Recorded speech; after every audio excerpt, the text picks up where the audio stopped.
आज की क्लास में सभी बच्चों का स्वागत है।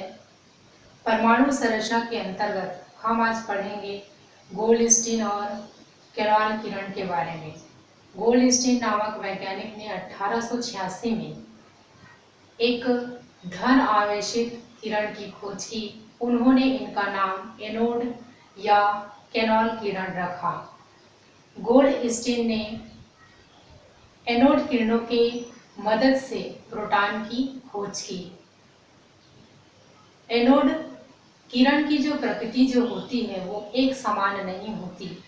जैसे कि कैथोड किरणों के जो प्रकृति जो होती है कैसे होती है, एक समान होती है। लेकिन एनोड किरणें की जो प्रकृति जो होती है वो एक समान नहीं होती है।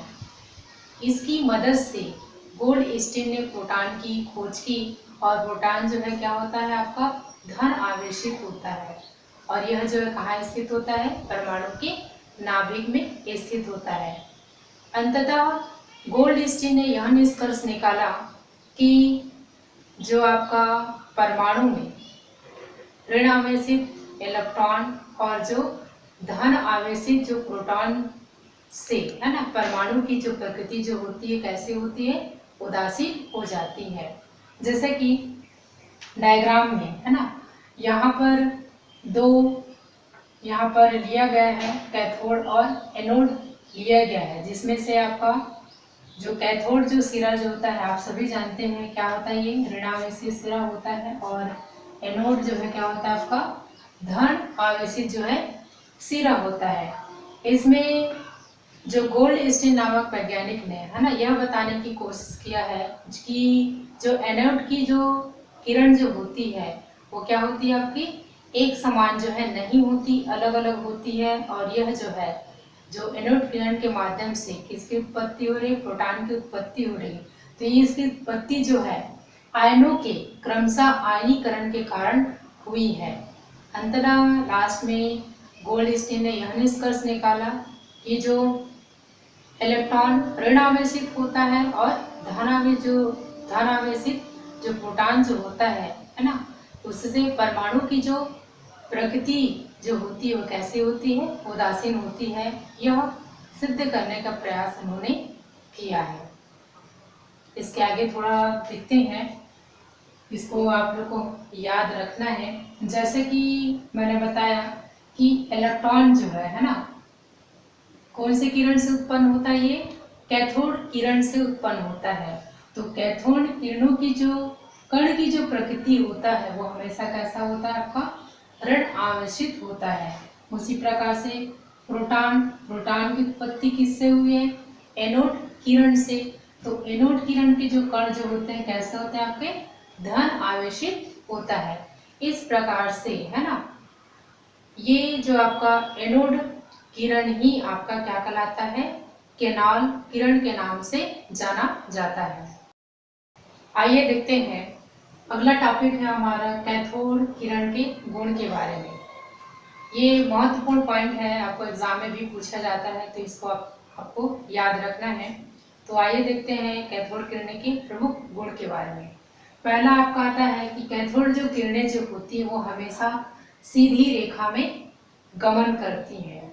यदि इनके मार्ग में कोई अपारदर्शी वस्तु अगर रख दिया जाए तो उसका प्रतिबिंब जो है कहाँ दिखाई देता है, आपको ग्लास पर दिखाई देते हैं। जैसे कि यहाँ पर देख सकते हैं हम, ये एक प्रकार से क्या है, आपका नली है जिसमें आपका एक तरफ आपका कैथोड लगा हुआ है।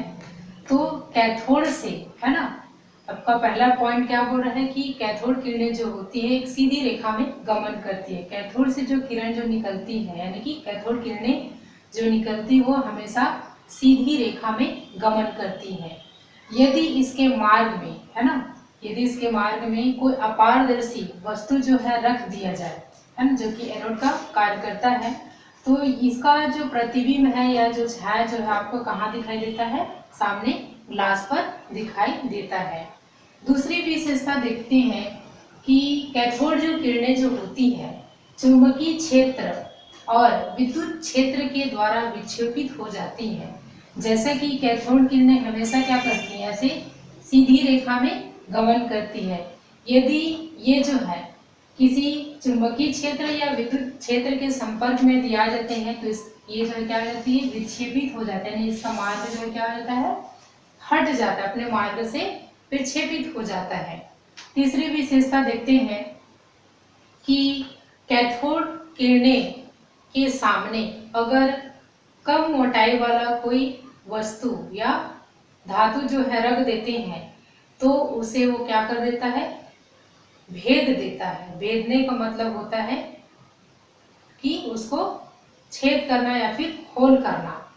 तो जैसे कि हम इसमें यहाँ पर समझते हैं कि इनका जो भेदन क्षमता जो होता है क्या होता है, बहुत अधिक होता है। आपको ये याद रखना है कि कैथोड किरणें की जो भेदन जो क्षमता होती है क्या होती है, बहुत अधिक होती है। किसी भी वस्तु के इसके सामने अगर रख दिया जाए तो उसको छेद कर देता है। अगली विशेषता है गतिज ऊर्जा। जो कैथोड जो किरणें जो होती है उसमें क्या होता है, आपका कैथोड किरणें जो है होता है। कहने का तात्पर्य यह है कि यदि कैथोड किरणें के सामने यदि कोई है ना, यदि कोई यहाँ पर धातु से बनी कोई चक्र है ना रख दिया जाए तो यह जो है क्या करेगा, ये रोटेट होगा, यानी कि घूमने लगेगा, है ना। यह जो चक्र वो क्या होगा, आपका घूमने लगेगा। अर्थात कहने का मतलब यह है कि कैथोड किरणें में क्या होती है, गतिज ऊर्जा जो है होती है। अगला बिंदु है आपका धातु, है ना। यदि कैथोड किरणों के जो मार्ग में है ना किसी धातु को अगर रख दिया जाता है तो कैथोड किरणें जो है क्या होता है, उनसे टकरा करके क्या उत्पन्न करती हैं, एक्स किरण जो है उत्पन्न करती हैं। ये थी आपकी कैथोड किरणें की प्रमुख विशेषताएं जो कभी कभी आपके एग्जाम में पूछा जाता है।